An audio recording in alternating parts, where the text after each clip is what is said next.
Good morning, everybody, and welcome back to Daily Red Devil for all of your latest Manchester United transfer news and talk. Hope everyone is doing well today. We have got so much to discuss on the show this morning, but before we get into all that, if you are watching here for the first time today, make sure to subscribe, bottom right-hand corner, and be sure to give the video a like as well. Let's try and see 1,000 likes on this episode. Today, we're going to be talking about Carlos Baleba. We're going to be talking about Donnaruma. We're going to be talking about Benjamin Sesko having his medical today with an official unveiling tomorrow at Old Trafford. Lots and lots to get into. Also going to be talking about Garnacho looking like he's going to end up at Chelsea. So yeah, lots to get into. But what I want everyone to do today is get in the comments section right now and just write welcome Sesko. Put a little message in the comments section. Let's all welcome Benjamin Sesko. He is officially a Manchester United player. I want to give him a warm welcome. Get in the comments now. Put the message, welcome Benjamin Sesko. Let's all do that. And we'll start the show off there. Obviously, if anybody's been living under a rock, yesterday, obviously, we had the big news that Benjamin Sesko to Manchester United is a here we go. He has landed in Manchester. I was watching his plane last night. Bit sad, but I don't care. There was about 5,000 other people I could see who were tracking his private jet flying from Leipzig to Manchester last night. So yeah, he landed yesterday evening. There's a couple of pictures of him and his agent on the plane. He's in Manchester. Apparently he signed the contract yesterday. He'll be doing his medical today and he will be unveiled at Old Trafford tomorrow.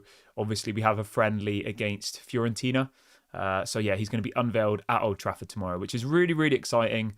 I love it when they do these unveilings live on the pitch. I think it's just a really nice thing to do, and it's yeah, it will really get the mood together for the beginning of the season. So happy about this. Transfer fee wise, I think in the end it actually probably was a fair price. I know Newcastle had offered more money. Remember, Newcastle offered 90 million euros. Manchester United in the end paid a substantial amount less than that, which is mad, absolutely mad. Apparently his wages are only 160k a week as well, which is apparently, again, a substantial amount less than what Newcastle were offering. Apparently Newcastle were offering a bigger transfer fee, bigger wages, and a bigger commission to his agent, but he still came to Manchester United. I mean, let that just sink in for a minute. And that was coming out from Fabrizio as well, so that wasn't like a made-up story. Tier 1 journalist saying that Newcastle offered more money in wages, transfer fee and agent commission, but yet he still chose to come to Manchester United. So like I said on yesterday's video, we've got to get behind this player. He really, really wanted to come to this team, hence why he took less money. So he's going to have some bad games. He's going to have some good games. He's going to miss some chances. He's going to score some chances, but we need to get behind him. So let's all stick together. Let's stay united. Benjamin Sesko is a Red. First season in the Premier League. Still young, still got a lot to learn. So, if he has a bad game, let's not get on his back. This guy clearly wants to play for Manchester United. He's rejected Champions League football, bigger wages, bigger agent commission, and a bigger fee for the club that he played for in Leipzig to come and play for Man United in this red shirt. So let's get behind him. So yeah, I'm absolutely buzzing about this one, as you could tell. Yeah, so this is an example of that. So this is from Florian Plettenberg, right? Tier 1 Bundesliga journalist. He says, in order to finalise the deal with United, Benjamin Sesko agreed to remove part of his salary. He could have earned more at Newcastle. His agency also reduced their commission to enable the move. I mean, that's amazing, isn't it? That effectively he turned down money because Manchester United, not in the Champions League, who finished 15th, was the team he wanted to come to. That's what we want.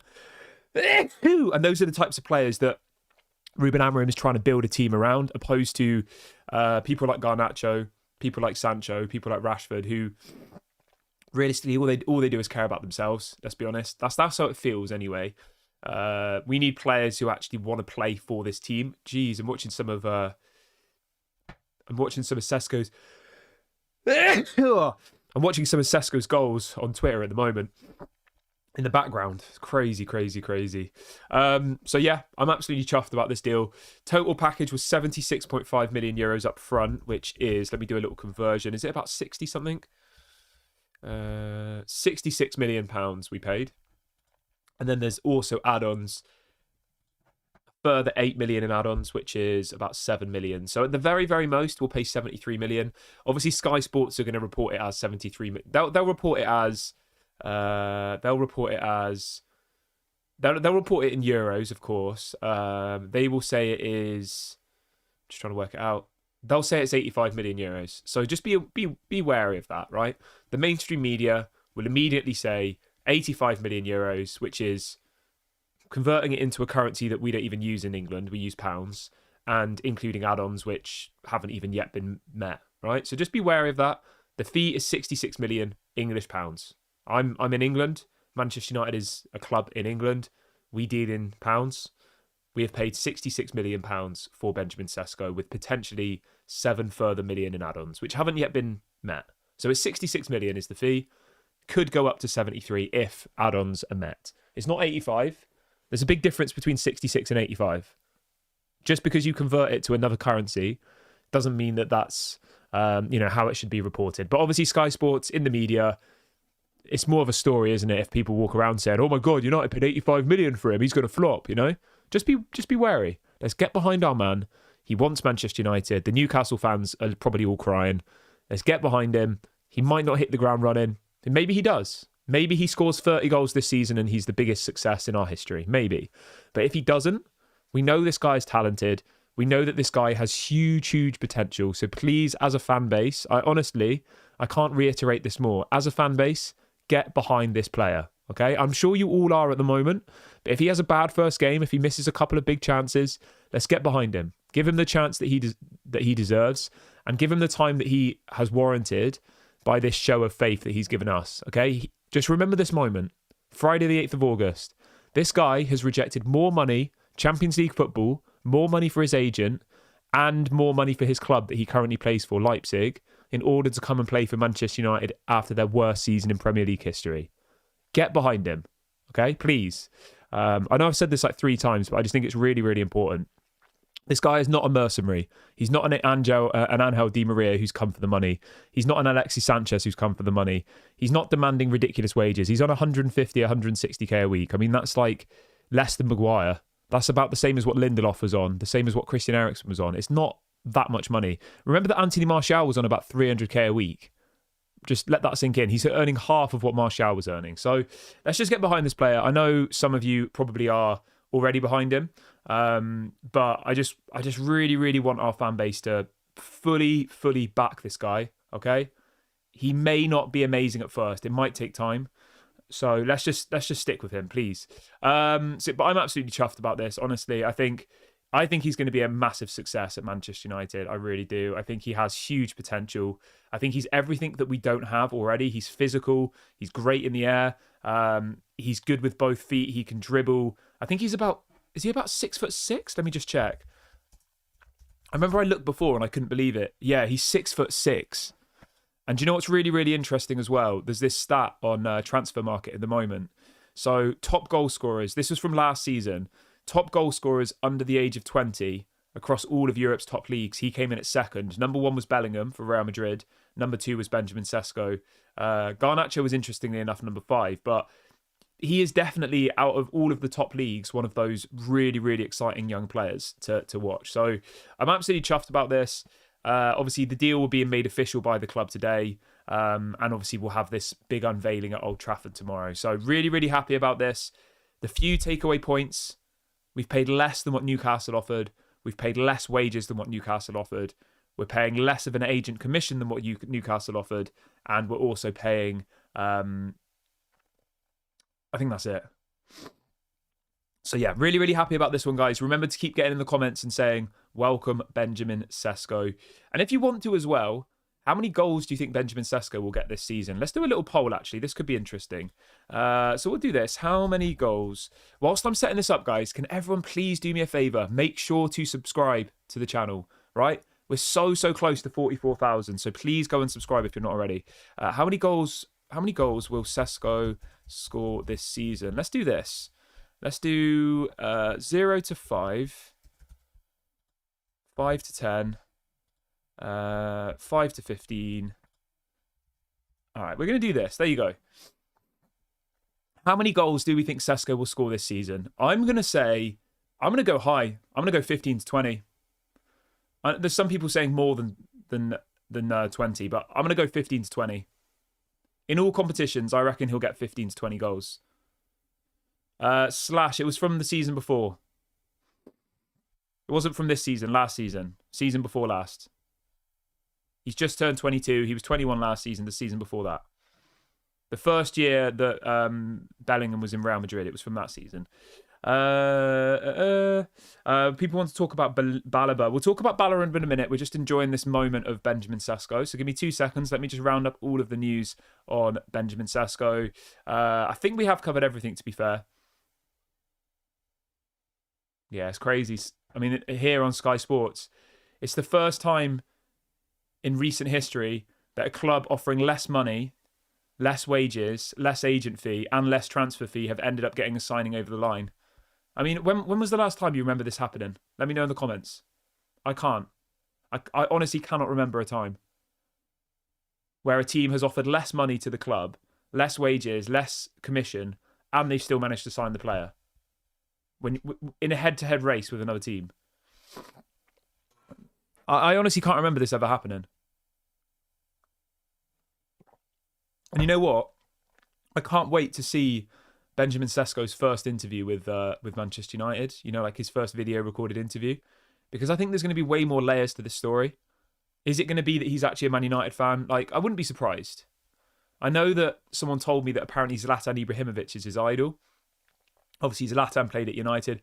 I'm honestly so excited to see what, to hear Benjamin Sesko's first words and just to find out exactly, like, why he picked Manchester United.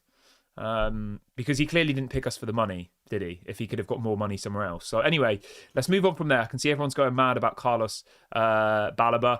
So the report from Fabrizio this morning is that it is not over yet for Manchester United. Manchester United are now targeting a new midfielder. That was late last night. And then he goes on to say that the two positions that Manchester United are looking to cover before the end of the season, the transfer window, is the midfielder and the goalkeeper. It says the club believes the midfielder is the next priority position. Then we have another story from Fabrizio saying that Ruben Amorim is pushing internally for a new midfielder. Yeah, I mean, if we manage to get Carlos Baleba over the line as well, and a goalkeeper, Donnaruma's been mentioned again this morning. I honestly think if we get Carlos Baleba and Donnarumma, we have to be aiming for top 5. We have to. Because we will have realistically plugged all of the issues in our team. We'll have a new striker. We'll have 2 new attacking midfielders. We'll have a new goalkeeper, a new defensive midfielder.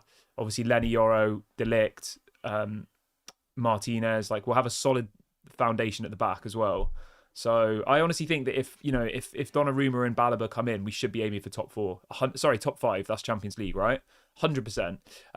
But yeah, in relation to Carlos Baleba, apparently they're asking for 120 million euros now, which is, let's be honest, ridiculous. There is no way on earth he is worth 120 million euros. But Brighton do have a track record of getting what they want in the transfer market. You know, they don't mess around, Brighton. They got about 120, 130 million euros for what's he called? What's his name? Caicedo. They got about that amount of money for Caicedo, which is, let's be honest, mental. So yeah, it's hardly surprising, realistically, but at the same time, I just don't think he's worth that level of money at this stage. 120 million euros. You know, that's a ridiculous amount of money. I'm sorry. I know some people were saying, like, oh, we need to get him at all costs, but I just think 120 million euros is... I mean, that's about the same amount of money that Liverpool paid for Florian Wirtz now. And Florian Wirtz has been doing it for, like, a long, long time, hasn't he? He's been at the very, very top for a long time. So, yeah, I personally wouldn't be paying that amount of money for him, but I still understand it. I get it. We need a midfielder. He is a quality midfielder, and he would be a great addition to our team. So yeah, I do understand where the logic is here. Um, but at the same time, yeah, I personally wouldn't pay 125 million euros or 120 million euros for Baleba. I think that's ridiculous. But I do get it. We need a midfielder. He's one of the best midfielders, or the best young up and coming midfielders in the Premier League, and he would massively improve our team. So I can see why United are looking at him. I just think for 120 million euros, that's ridiculous. I'm sorry, absolutely ridiculous. But yeah, you can let me know. Maybe you disagree. Maybe you think that 120 million euros is a fair price. I'd be very interested to get your thoughts on this. Like, how much do we actually think Carlos Baleba is actually worth? Is he worth 120 million euros? I would say no, but so Al says Wirtz was 116 million pounds. Baleba is 104 million. Yeah, I mean that kind of sums it up. Yeah, I don't know. Rob says the price is high because Brighton don't want to sell him. I don't think it's as simple as Brighton don't want to sell him. Brighton are always willing to sell their players. And they'll always say they don't want to sell their players, but realistically, they will happily sell him. But they'll squeeze as much money out of any club who's willing to buy him as possible, as they've done with every single transfer, over the last kind of 2 or 3 years. Brighton have an unbelievable ability of maximising the money that they get for their players, and I have nothing but respect for them in that case. Obviously, usually it's not us who are buying those players. Usually it's people like Chelsea. So yeah. I think anything over 100 million is a stretch, personally. I mean, let's just compare it to this, right? Benjamin Sesko's just joined United for 66 million, okay? Similar age. I would say Benjamin Sesko is more kind of known on the circuit. You know, he's played Champions League for like 3 years in a row. Probably of a similar kind of ability and potential. And he's just gone for 66 million quid. I think like around that kind of figure would be fair. 66 million pounds is about 76 million euros. So yeah, I personally wouldn't want to pay more than maybe like 70, 80 million pounds for Baleba. I think that would be more than fair. I mean, 80 million pounds is 93 million euros, right? So it's not that far off their valuation being 120 million euros or 104 million pounds. I personally think, right, this is just my honest opinion, I personally think that we probably won't get Baleba this summer, I'm going to be honest. But I think that next summer, that will be the one where we get him. And I think at the moment, it's just a case of like speaking to Brighton, working out how the deal may look, working out exactly like how much money it's going to cost, what we'll have to do. Like that's more where I think we're at with Baleba. I don't think we're quite at the stage yet where we can kind of push the button on him. But yeah, I would definitely like to see Baleba at Manchester United, of course. I think he's an incredible talent. I think he'd completely revolutionise that midfield for us. And I think, you know, if we were able to bring in somebody of his calibre, it would take us to a whole nother level. So I'm fully behind this one. I fully back this transfer. If we can get this transfer done, I would be very, very happy. Do I think it will happen? Probably not, personally. But it may happen, you know. It's a difficult one. I mean, did I think we'd get Sesko, Cunha and Mbeumo? No.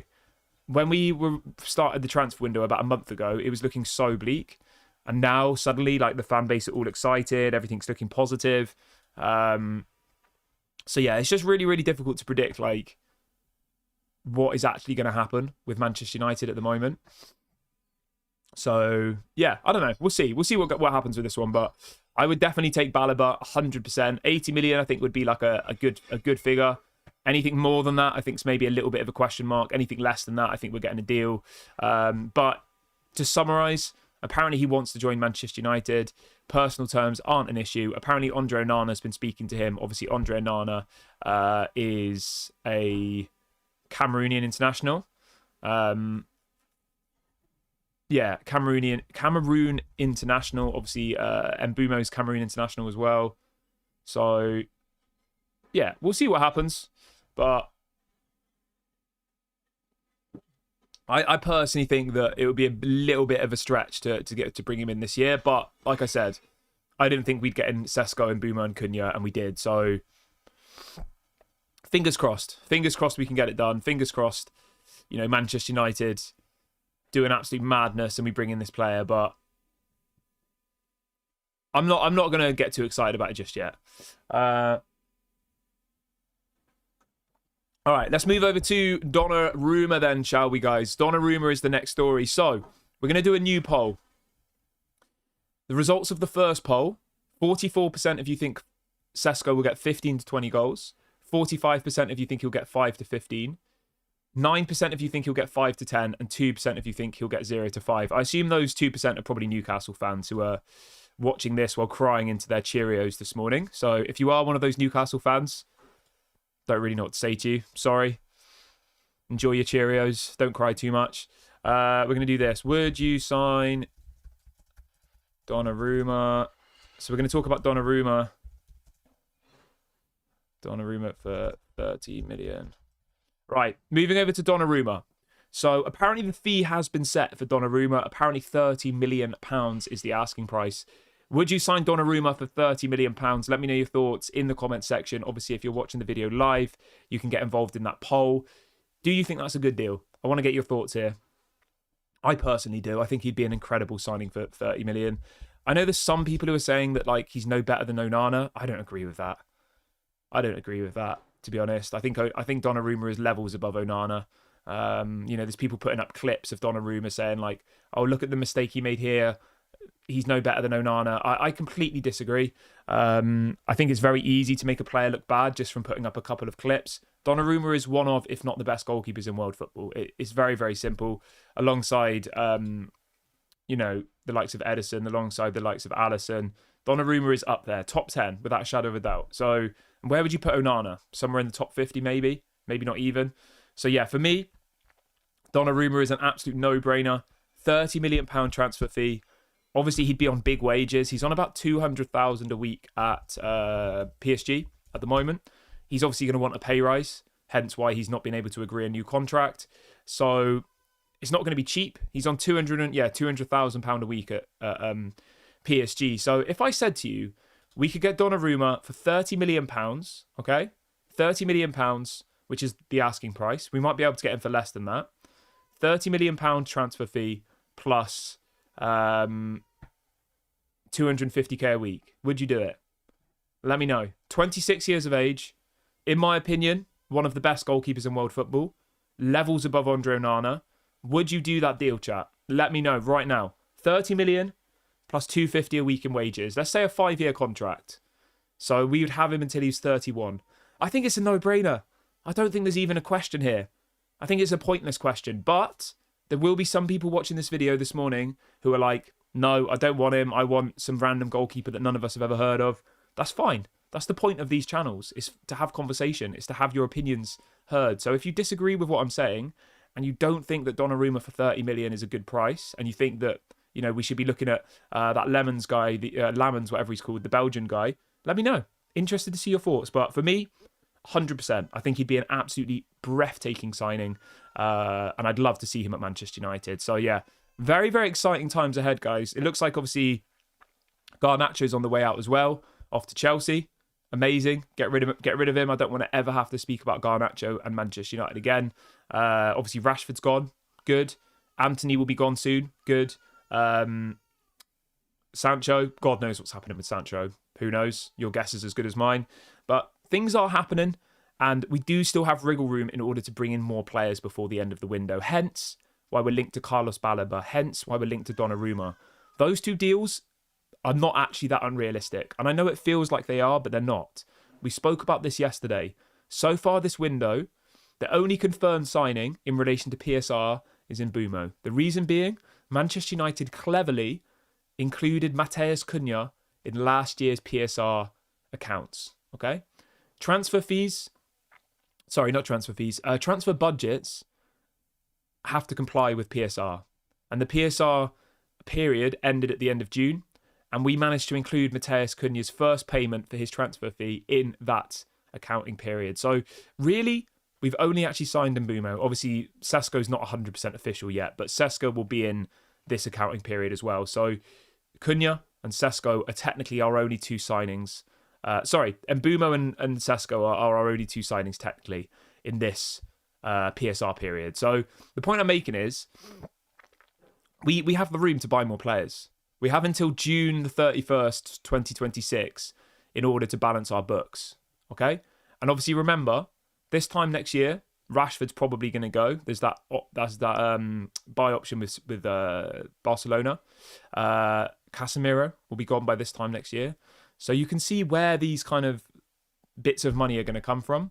So yeah, I think we need to just keep staying positive here, and just hope that we get some deals done, some more deals. Because as great as Sesko and Mbeumo and Cunha is, we still need a midfielder and we still need a goalkeeper. We do. It's as simple as that. Manchester United bring in a midfielder and a goalkeeper, we're going to be in the top 5 next year, in my opinion. If we don't, even with that strong attacking force, I still think our midfield will get ran through. I still think our goalkeeper, if you can call him that, Andre Onana, will make mistakes, a lot of mistakes, and will suffer. So, yeah, we still need to bring in 2 more players. And I know people are going to be like, oh, we've just got Sesko and you're thinking about the next one. The season starts a week on Sunday, guys. I mean, technically, the season starts a week today. I think the first Premier League game is literally 1 week today. Obviously, we play on the Sunday, but we're 9 days away from playing Arsenal, the second best team in the Premier League last season, in the first game. 9 days away. And that's why there is still this sense of urgency. There's maybe, 3 weeks left until the end of the window? There's not long left. That will fly by. Honestly, it will absolutely fly by. And before you know it, the window will be closed and we'll have what we have. So, yeah. What number do you think Sesko will get? I don't know. Who's got the number 9? Was it... Who's Manchester United's number 9? Is it... Højlund didn't get it, did he? Let's have a look. Just trying to think of what positions are actually like available still. Who's number 9?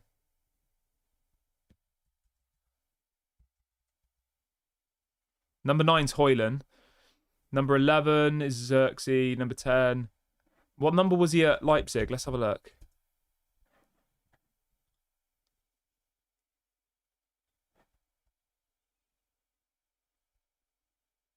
Don't know. Leipzig. He was number 30. Do we have a number 30? At the moment, Diogo Leon is number 30. I don't know, to be honest. Your guess is as good as mine. Obviously, if Rasmus leaves, maybe he takes the number 9. I don't know. Yeah, I don't know. Number 30 is Diogo Leon at the moment. Apparently he had number 39. I can only see number 30. I'm looking at pictures of his shirt at Leipzig and he's wearing number 30. But number 30 is Diogo Leon. He will wear number 14. He was 11 last season. I don't know, guys. We'll wait and see. Like, obviously, it'll be announced today, so we can all kind of discuss that when it happens. But I'm going to wrap the video up here, guys. I've gone through all of my talking points for today. You want him to be number 1? And that's probably not going to happen, but could be quite cool. But yeah, I'm going to wrap the video up here, guys. Thank you so much to everyone who has joined me on the stream this morning. We've had over 1,000 people here, which is absolutely incredible. Please, please, please, if you are watching for the first time, make sure to hit the subscribe button and the notification button. And if you are already subscribed, thank you. Be sure to like the video on your way out. It really helps the algorithm. And make sure to get in those comments section once the video goes live and say, welcome, Benjamin Sesko. Thank you very much, everybody. Have a great day. I'll speak to you all very, very soon. Bye for now. And yeah, Benjamin Sesko deal day is today. Bye-bye.